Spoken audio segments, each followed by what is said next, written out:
In Romans 16:1, the Apostle Paul says, "Now I commend to you our sister Phoebe, who is a servant of the church at Cenchreae, that you receive her in the Lord in a manner worthy of the saints, and that you help her in whatever matter she may have need of you. For she herself has also been a benefactor of many, and of myself as well."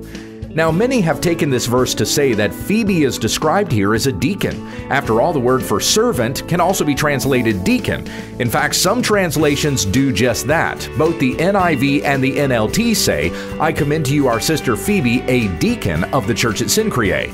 But that same word is also used in Romans 15:8 for Christ, who has become a servant on behalf of the truth of God. It's the same Greek word for deacon.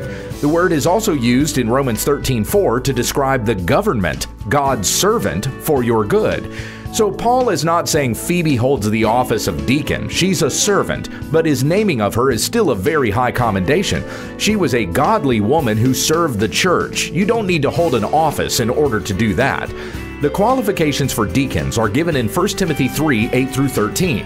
A deacon is to be a qualified man, whose wife also must show herself to be a godly woman. But all men and women in the church are called to the work of ministry, and you don't have to be a pastor or a deacon in order to be a servant when we understand the text.